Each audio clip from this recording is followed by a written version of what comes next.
శ్రీ సాయినాథాయ నమః. శ్రీ సాయి సచ్చరిత్రము 38వ అధ్యాయము 6వ రోజు పారాయణము. మంగళవారం. బాబా వంటపాత్ర, దేవాలయమును గౌరవించుకుంటుట, కాల లేదా మిశ్రమము, మజ్జిగ. గత అధ్యాయములో బాబాగారి చావడి ఉత్సవమును వర్ణించితిమి. ఈ అధ్యాయములో మనము బాబా వంటపాత్ర మొదలగు వారిని గూర్చి చదివేదాము. తొలి పలుకు: ఓ సద్గురు సాయి, నీవు పావనమూర్తివి. ప్రపంచమంతటికీ సంతోషమును ప్రసాదించితివి. భక్తులకు మేలు కలుగు చేసితివి. నీ పాదములను ఆశ్రయించిన వారి బాధలను తొలగించితివి. నిన్ను శరణజొచ్చిన వారిని ఉదార స్వభావుడు ఒకటిచే వారిని పోషించి రక్షించెదవు. నీ భక్తుల కోరికలు నెరవేర్చుటకు, వారికి మేలు చేయుట కొరకు నీవు అవతరించెదవు. పవిత్రాత్మయను ద్రవసారమును బ్రహ్మమనుడి అచ్చులో పోయగా దాని నుండి యోగులలో అలంకారముకు సాయి వెడలను. ఈ సాయి ఆత్మారాముడే. స్వచ్ఛమైన దైవకానందమునకు వారు పుట్టినిల్లు. జీవితేచ్ఛలనియు పొందినవారై వారు భక్తులను నిష్కాములను చేసి విముక్తుల చేసిరే. బాబా వంటపాత్ర. యుగయుగములకు శాస్త్రములు వేర్వేరు సాధనములను ఏర్పాటు చేసి ఉన్నవి. కృతయుగములో తపస్సు, త్రేతాయుగములో జ్ఞానము, ద్వాపరయుగములో యజ్ఞము, కలియుగములో దానము చేయవలెనని శాస్త్రములు ఘోషించుచున్నవి. దానములన్నిటిలో అన్నదానమే శ్రేష్టమైనది. మధ్యాహ్నము 12 గంటలకు భోజనము దొరకనిచో మనము చాలా బాధపడదేము. అట్టి పరిస్థితులలో ఇతర జీవులు కూడా అట్లే బాధపడును. ఈ విషయము తెలిసి ఎవరైతే బీదలకు, ఆకలితో నున్నవారికి భోజనము పెట్టెదరో వారే గొప్ప దాతలు. తైత్రేయోపనిషత్తు ఇట్లు చెప్పుచున్నది: ఆహారమే పరబ్రహ్మ స్వరూపము.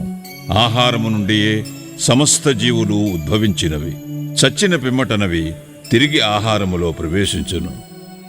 మిట్ట మధ్యాహ్నము మన ఇంటికి ఎవరైనా అతిథి వచ్చినచో వారిని ఆహ్వానించి భోజనము పెట్టుట మన విధి. ఇతర దానములు అనగా ధనము, బట్టలు మొదలగునవి ఇచ్చినప్పుడు కొంత విచక్షణ కావలను. కానీ ఆహార విషయములో అట్టి ఆలోచన అనవసరము. మన ఇంటికి మిట్ట మధ్యాహ్నం ఎవరు వచ్చినను వారికి మొట్టమొదట భోజనము పెట్టవలను.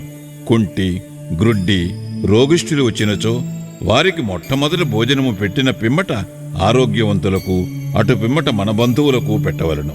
మన బంధువులు మొదలగు వారికి పెట్టుట కంటే నిస్సహాయులైన అంగవికలురు తదితరులకు పెట్టుట ఎంతో శ్రేయస్కరము. అన్నదానము లేకున్నచో ఇతర దానములు ప్రకాశించవు.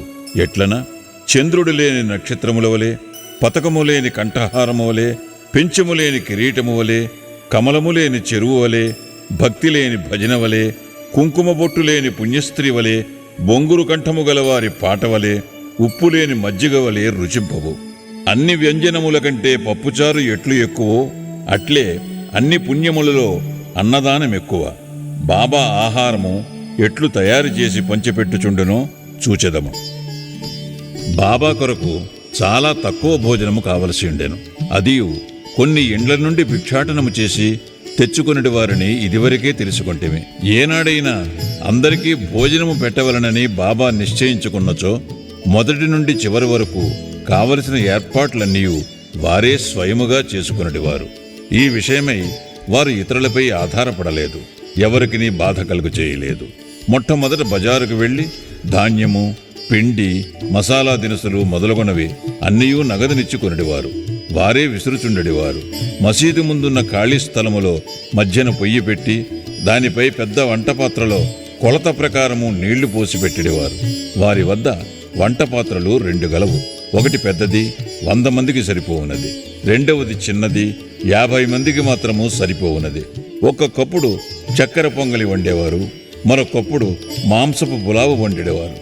ఒక్కొక్కప్పుడు పప్పుచారు ఉడుకునప్పుడు గోధుమ పిండి బిళ్ళలు అందులోనికి వదిలేవారు. మసాలా వస్తువులను చక్కగా నూరి వంటపాత్రలో వేసేవారు. పదార్థములు చాలా రుచిగా ఉండుటకు ఎంత శ్రమ తీసుకుని వెళ్ళనో అంత శ్రమను పడుచుండేవారు. అప్పుడప్పుడు అంబలి వండేవారు, అనగా జొన్న పిండిని నీళ్లలో ఉడకబెట్టి దానిని మజ్జిగలో కలుపుచుండేవారు. భోజన పదార్థములతో ఆ అంబలిని కూడా అందరికీ కొంచెము కొంచెముగా పెట్టేవారు. అన్నము సరిగా ఉడికినదో లేదో అని పరీక్షించుటకు బాబా తన కఫనీని పైకెత్తి చేతిని నిర్భయముగా మరుగుచున్న డేగిసాలో పెట్టి కలుపుచుండెడివారు. వారి ముఖమునందు భయచిహ్నములు గాని చేయి కాలునట్లు గాని కనిపించడిది కాదు. వంట పూర్తి కాగానే బాబా ఆ పాత్రలను మసీదులోనికి తెచ్చి మౌల్యీచే ఆరగింపు పెట్టించేవారు. మొట్టమొదట కొంత మహల్సాపతికి తాత్యాకు ప్రసాదముగా పంపించిన పిమ్మట మిగతా దానిని బీదవాండ్రకు దిక్కులేని వారికి సంతృప్తిగా పెట్టుచుండేది.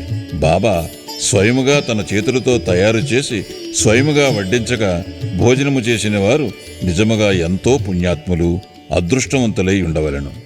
బాబా తన భక్తులందరికీ శాకాహారము మాంసాహారము ఒకే రీతిగా పెట్టుచుండెనాయని ఎవరికైనా సందేహము కలుగవచ్చును. దీనికి జవాబు సులభము, సామాన్యమైనది. ఎవరు మాంసాహారులో అట్టివారికే ఆ వంట పాత్రలోనిది పెట్టిడేవారు. మాంసాహారుడు కానివారిని ఆ పాత్రను కూడా ముట్టనీయలేదు. వారి మనసులలో దీనిని తినుటకు కోరిక కూడా కలుగునిచ్చుడివారు కారు. గురువుగారు ఏదైనా ఇచ్చినప్పుడు దానిని తినవచ్చునా లేదా అని యోచించే శిష్యుడు నరకమునకు పోవునను రూఢి కలదు. దీనిని శిష్యులు బాగా గ్రహించి నెరవేర్చుచుండిరో లేదో చూచుటకు బాబా ఒక్కొక్కప్పుడు పరీక్షించుచుండెడివారు. దీనికొక ఉదాహరణము.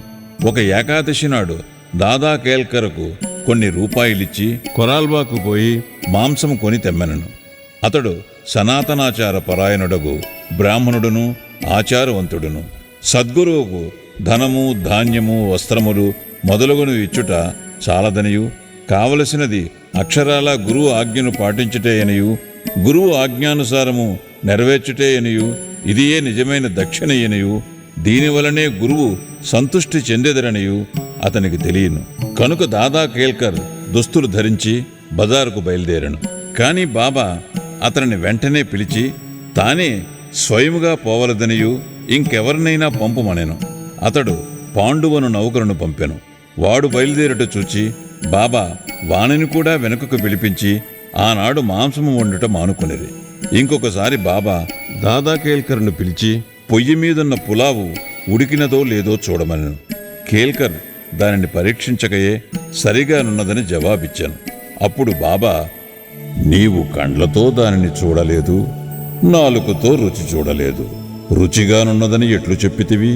మూత తీసి చూడుము అనుచు బాబా అతని చేతిని పట్టుకుని మరుగుచున్న డేగిసాలో పెట్టెను. ఇంకనూ ఇట్లనెను, నీ చేయిని తీయు, నీ ఆచారము ఒక పక్కకు పెట్టి తెడ్డుతో తీసి కొంచెము ప్లేటులో వేసి సరిగా ఉడికినది లేనిది తెలుసుకునము.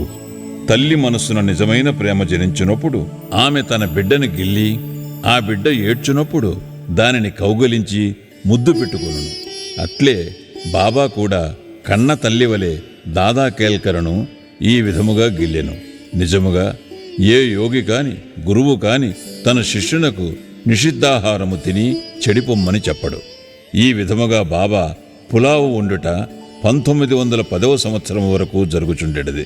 పూర్వము చెప్పిన రీతిగా దాసగను బాబా కీర్తిని తన హరికథల ద్వారా బొంబాయి రాష్ట్రములో వెల్లడి చేశాను. ఆ ప్రాంతము నుండి ప్రజలు తండోపతండములుగా షిరిడీకి వచ్చుచుండెరి. కొలది దినములలో షిరిడీ యొక్క పుణ్యక్షేత్రమాయను. భక్తులు అనేక రకముల ఆహారములను బాబాకు నైవేద్యము పెట్టుచుండెరి. వారు తెచ్చిన పదార్థములు ఫకీరులు బీదలు తినగా ఇంకనూ మిగులుచుండెను. నైవేద్యము ఎట్లు పంచిపెట్టెడివారో చెప్పుటకు ముందు బాబాకు షిరిడీలోని దేవాలయములందునూ అందుండు దేవతల యందునూ కల గౌరవమును చాటెడి నానాసాహెబ్ చాందోర్కర్ కథ తెలుసుకుందాము. నానాసాహెబు దేవాలయమును అగౌరవించుట. ఎవరికి తోచినట్లు వారు ఆలోచించి ఊహించి బాబా బ్రాహ్మణుడని కొందరు, మహమ్మదీయుడని మరికొందరూ చెప్పుచుండేది. నిజముగా బాబా ఏ జాతికి చెందినవారు కారు. వారెప్పుడు పుట్టిరో, ఏ జాతి యందు పుట్టిరో, వారి తల్లిదండ్రులెవరో ఎవరికీ తెలియదు. కనుక వారు బ్రాహ్మణుడను గాని మహమ్మదీయుడను గాని ఎట్లు కాగలరు? వారు మహమ్మదీయులైనచో మసీదులో ఎప్పుడు దున్నినట్లు మండనెత్తురు? అచ్చోట తులసి బృందావన మెట్లు నుండును? శంఖములూదటకెట్లు ఒప్పుకొందురు? గంటలను మ్రోయించుటకు ఎట్లు సమ్మతింతురు? సంగీత వాద్యములు ఎటులు వాయించునిత్తురు? హిందువుల మత ప్రకారము షోడశోపచార పూజలు ఎటులు జరుగునిత్తురు? వారు మహమ్మదీయులైనచో వారి చెవులకు కుట్లు ఎట్లుండును? గ్రామములోని హిందూ దేవాలయములన్నిటినీ ఏల మరమ్మత్తు చేయించిరి. బాబా హిందూ దేవాలయములను దేవతలను ఏమాత్రం అగౌరవించినను ఊరుకొనివారు కారు. ఒకనాడు నానాసాహెబ్ చాందోర్కర్ తన షడ్డకుడకు బినీవాలియాతో షిరిడీకి వచ్చాను. బాబా వద్ద కూర్చొని మాట్లాడుచుండగా నానా మీద బాబా హఠాత్తుగా కోపగించి, నా సహవాసము ఇన్నాళ్లు చేసియు ఇట్లేల చేసేటివి అనేను. నానాసాహెబు మొదట దీనిని గ్రహించలేకపోయాను కనుక అదేమిటో వివరించవలసినదిగా ప్రార్థించాను. కోపర్గాం నుండి షిరిడీకి ఎట్లు వచ్చితివని బాబా అతనిని అడిగాను. నానాసాహెబ్ వెంటనే తన తప్పు గ్రహించాను. సాధారణముగా షిరిడీకు పోవునప్పుడెల్లా నానాసాహెబ్ కోపర్గాములో దిగి దత్త దర్శనము చేసుకునేవాడు. కాని ఈసారి తన బంధువు దత్తభక్తుడైనప్పటికీ అతనిని కూడా వెళ్ళనీయక ఆలస్యమైపోవునని చెప్పుచూ తిన్నగా షిరిడీకి చేర్చాను. ఇదంతయు బాబాకు తెలియజేయచ్చు తాను గోదావరిలో స్నానము చేయనప్పుడు ఒక ముళ్ళు పాదములో గుచ్చుకొని తనను చాలా బాధ పెట్టెనని చెప్పాను. బాబా అది కొంతవరకు ప్రాయశ్చిత్తమే అనుచు ఇక మీదట జాగ్రత్తయని హెచ్చరించాను. కాల మిశ్రమము. ఇక నైవేద్యమెట్లు పంచిపెట్టెడువారో చూచెదము. హారతి పిమ్మట భక్తులందరికీ ఊదీతో తమ ఆశీర్వాదములు ఇచ్చి పంపివేసిన పిమ్మట బాబా మసీదులోనికి పోయి నింబారు వైపు వీపు పెట్టి కూర్చునుచుండెరి. కుడివైపు ఎడమవైపు భక్తులు పంక్తులలో కూర్చునుచుండెరి. నైవేద్యము తెచ్చిన భక్తులు పళ్ళెములను మసీదులో పెట్టి బాబా ఆశీర్వాదములకై ఊదీకై కనిపెట్టుకుని బయట నిలుచుచుండిరి. అన్ని రకముల ప్రసాదములు బాబాకు వచ్చుచుండెడివి. పూరీలు, మండెగలు, బొబ్బట్లు, బాసుంది, సాంజా, పరమాన్నము మొదలగునవన్నీ ఒకే పాత్రలో వేసి బాబా ముందుంచువారు. బాబా దీనిని దైవమునకు అర్పించి పావనమునర్చుచుండెను.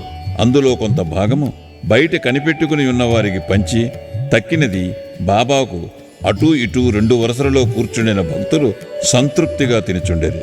శ్యామ, నానాసాహెబ్ నిమోన్కర్ వడ్డించువారు. వచ్చిన వారి సౌకర్యములను వీరు చూచువారు.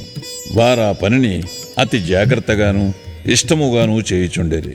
తిన్నట్టి ప్రతి రేణువు కూడా తృప్తియు సత్తువయు కలుగు చేయుచుండెను. అది అట్టి రుచి, ప్రేమ, శక్తి కలిగిన ఆహారము. అది సదా శుభ్రమైనది, పవిత్రమైనది. ఒక గిన్నెడు మజ్జిగ.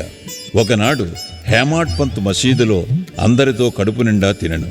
అట్టి సమయమున బాబా అతనికి ఒక గిన్నెడు మజ్జిగ త్రాగుమని ఇచ్చాను. అది తెల్లగా చూచుటకు ఇంపుగా నుండెను. కాని అతని కడుపులో ఖాళీ లేనట్లుండెను. కొంచెము పీల్చగా అది మిక్కిలి రుచిగా నుండెను. అతని గుంజాటనము కనిపెట్టి బాబా అతనితో ఇట్లనెను, దానినంతయూ త్రాగుము.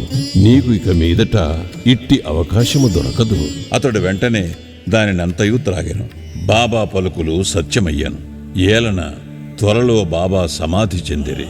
పాఠకులారా, హేమాడ్ పంతుకు మనము నిజముగా నమస్కరించవలను.